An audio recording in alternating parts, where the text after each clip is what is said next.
விஷயத்திலே தெளிவற்ற ஒரு குழப்பமான நிலை மக்கள் மத்தியிலே இருக்கிறது.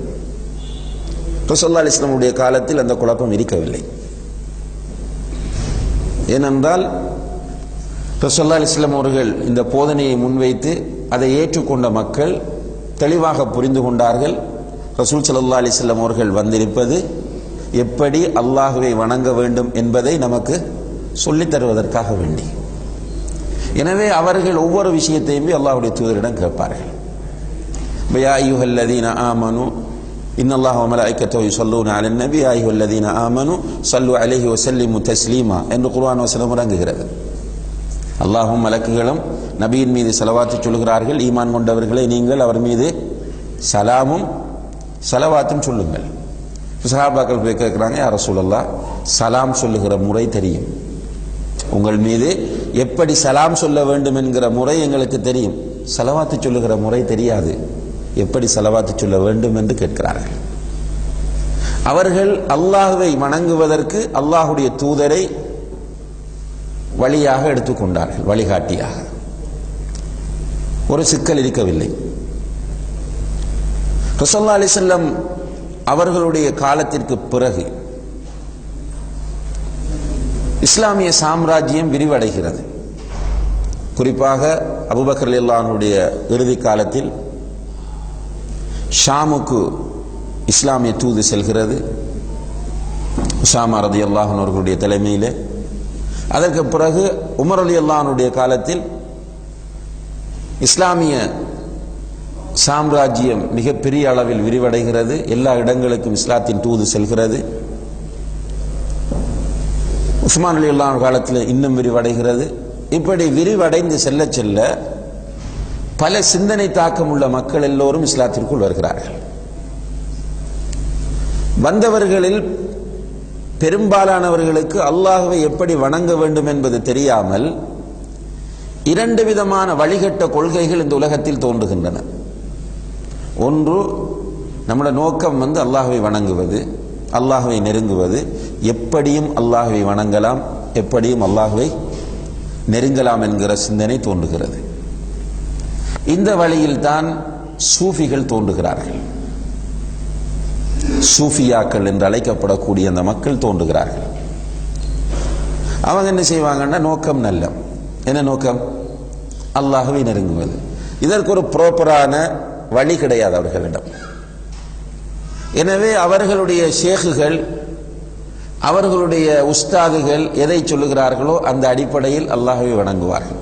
உதாரணமாக இன்றைக்கு சூஃபியாக்களை நீங்கள் எடுத்து பார்த்தால் கிட்டத்தட்ட 150க்கும் மேற்பட்ட தரீக்காக்கள் அவர்களிடம் இருக்கின்றன. சூஃபிகளிடம் 150க்கும் மேற்பட்ட தரீக்காக்கள். தரீக்கானால் அல்லாஹ்வை நெருங்குவதற்குரிய வழிகள். காதிரியா, அப்துல் காதிர் ஜிலான் ரஹ்மத்துல்லாஹி அவர்களுடைய பெயரில், ஷாதுலியா, அபுல் ஹசன் ஷாதுலி என்பவருடைய பெயரில், அதே போல தீஜானியா, நக்ஷபந்தியா, ஜிஸ்தியா, ஜுஹரவர்தியா என்று ஒவ்வொரு தரீக்காக்கள் கூடிட்டே போகும். இந்த தரீக்காக்களுடைய சிஸ்டம் என்னென்றால் முக்கியமான 3 விஷயங்கள். அவர்கள் சொல்லுவார்கள், எல்லா முஸ்லிம்களும் ஏதாவது ஒரு தரீக்காவில் இருக்க வேண்டும். தரீக்காவுடைய முறை என்னென்றால் ஷேக், தரீக்கா, ஷேக், முரீத், பைஅத். தரீக்கா ஒன்று உருவாக்கப்படும். அந்த தரீக்காவுக்கு ஒரு ஷேக் இருப்பார். ஷேக் என்றால் அவர் தான் பெரியவர். மக்கள் அந்த ஷேக்குக்கு பையத் செய்ய வேண்டும். பையத் என்றால் சத்திய பிரமாணம் செய்வது. நான் இந்த தரீக்காவில் இணைந்து கொள்கிறேன், உங்களை ஷேக்காக ஏற்றுக்கொள்கிறேன் என்று பையத் செய்ய வேண்டும். பையத் செய்து விட்டால் அவரை எப்படி அழைப்பது? பையத் செய்தவரை முரீத் என்று அழைப்பார்கள். பையத் செய்தவர் முரீத். எனவே இந்த தரீக்காவில் இணைந்து முரீதாக இருக்கிறவர் ஷேக்குக்கு முன்னால் ஒரு குளிப்பாட்டுகிறவருடைய கையில் இருக்கக்கூடிய ஜனாசாவை போன்று, மையத்தை போன்று இருக்க வேண்டும். இது தியரி. புரியுங்களா? குளிப்பாட்டுகிறவருடைய கையில் இருக்கிற ஜனாசா, எனக்கு வலிக்கிறது, என்னை விடுங்கள், என்னை அப்படி புரட்டாதீர்கள், ஏன் இப்படி செய்கிறீர்கள் என்று கேட்குமா? எதுவும் கேட்காது. மையத் புரட்டுகிற பக்கமெல்லாம் புரளும். அதே போன்றுதான் இந்த முரீதுகள் ஷேக்கிடம் இருக்க வேண்டும். இப்படி சொன்னாங்க. சொல்லிட்டு ஒவ்வொரு தரீகாவுக்கும் ஒவ்வொரு திக்ர்களை வைத்துக் கொள்வார்கள், செப்பரேட் திக்ரு. அந்த திக்ர்களை அவர்கள் செய்வதற்காக வேண்டி தகியாக்களை உருவாக்குவார்கள். அது நம்ம நாடுகளில் தைக்கா என்று சொல்லுவாங்க. தகியாக்களை, ஜாவியாக்களை உருவாக்குவார்கள். அந்த தைக்காக்களில், ஜாவியாக்களில் இவர்கள் ஒன்று சேர்ந்து அந்த திக்ருகளை ஓதுவார்கள். இதை ராத்திப் என்று சொல்வார்கள். ராத்திப் வைக்கிறேன்னு சொல்லுவாங்க. இப்ப அல்லாஹு என்ற திக்ரை சொல்லுவார்கள். சொல்லும்போது அல்லாஹு ஹூ அல்லாஹ், அல்லாஹு ஹூ அல்லாஹ் என்று சொல்லி வந்து அதை ஒரு ஜதுபு நிலை வரும் வரையும் சொல்ல வேண்டுமாம். அதுக்கு ஒரு இட்டு கட்டப்பட்ட ஹதீஸ் ஆதாரம். உங்களை பைத்தியகாரர்கள் என்று நினைக்கிற அளவுக்கு திக்ரு செய்யுங்கள். சில ஜாவியாக்களுக்குள்ள லைட்டை டிம்மா போட்டுக் கொள்வாங்க அல்லது லைட் ஆஃப் பண்ணிடுவாங்க. சில இடங்கள்ல இன்னும் எக்ஸ்ட்ரீமா போகக்கூடிய இடங்கள்ல ஆண்கள் பெண்கள் எல்லாரும் உண்டாயிருப்பாங்க. இருந்து கொண்டு அல்லாஹ் அல்லாஹ் அல்லாஹ் அல்லாஹ் என்று சொல்ற அப்படி போகக்குள்ள who who who high high high இப்படி ஒவ்வொன்றாக சொல்லி ஜித்துபாகி சிலர் அப்படி கீழே மயங்கி விழுவார்கள்.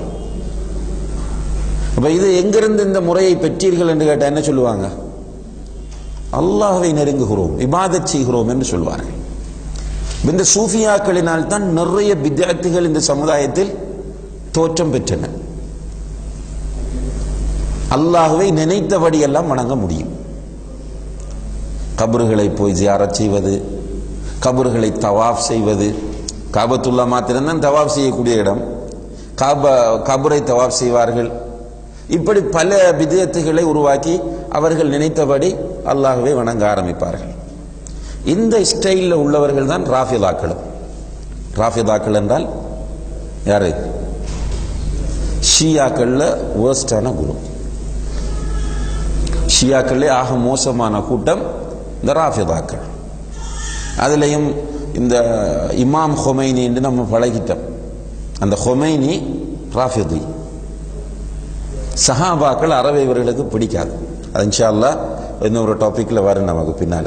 சஹாபாக்களை பற்றிய அஹ்லு சுன்னாவின் நிலைப்பாடு என்ன என்பது. சஹாபாக்கள் அறவே பிடிக்காது இவங்களுக்கு.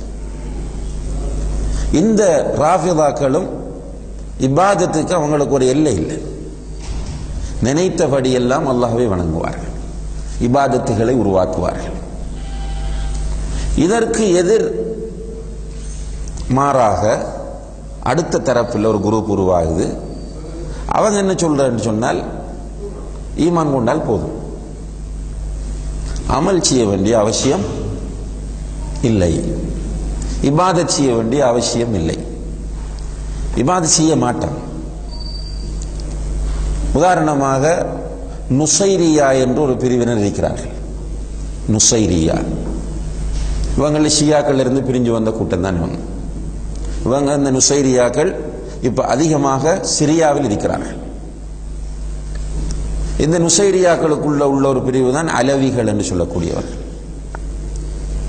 இந்த எகிப்து அதிபர், இந்த சிரியாவின் அதிபர் பஷார் அல் அசத் ஒரு அலவி.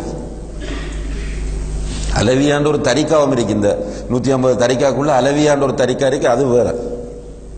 இது நுசைரியாக்குள்ள உள்ள ஒரு பிரிவு அலவி. இந்த பஷார் அல் அசத் அந்த குரூப்பை சேர்ந்தவர். என்னென்னால் தொழ தேவையில்லை, நோன்பு நோட்க வேண்டிய அவசியம் இல்லை, ஜக்காத்து கொடுக்க வேண்டிய தேவையில்லை, இப்படி இபாதத்துகளை அப்படி இல்லாமல் ஆக்குவது. பாருங்க, ஒரு குரூப் என்ன பண்ணது என்றால் இபாதத் எல்லாமே இபாதத். நம்முடைய மக்களுக்கு கூடுதல் தாக்கம் இந்த குரூப்பால தான். நம்முடைய தமிழ்நாட்டில், ஸ்ரீலங்காவில், மற்ற பாகிஸ்தான் எல்லா நாடுகளுக்கு நீங்க போய் பார்த்தால் இந்த சூஃபிகளுடைய தாக்கம் தான் மக்களிடத்தில் அதிகமாக இருக்கிறது. என்னால் கூடுதலாக இஸ்லாம் இந்த நாடுகளுக்கு அறிமுகமாகிறதுக்கு இந்த சூஃபிகள் ஒரு காரணமாக இருந்திருக்கிறாங்க. எனவே அந்த சூஃபிகளுடைய இன்ஃப்ளூயன்ஸ் வந்ததுனால சும்மா அரபுலத்தை பார்த்தாலும் பெண்கள் என்ன செய்வாங்க, ஆண்கள் எல்லாருமே தொட்டு மூறக்கூடிய, அதை கிஸ் பண்ணக்கூடிய ஒரு நிலை, புனிதம். ஒரு ஷேக் வந்தால் போய் உட்கார்ந்து அவரை கையை கொஞ்சிறது, அவரை கையை முத்தமிடுறது, இப்படியாக உருவாக்கப்பட்டு இப்போ ஒரு குரூப் இந்த நிலை, இன்னும் ஒரு குரூப் அடுத்த நிலை. இந்த இரண்டு நிலைகளுக்கும் இடையில் அஹ்லு சுன்னா வல் ஜமாஅ நடுநிலை.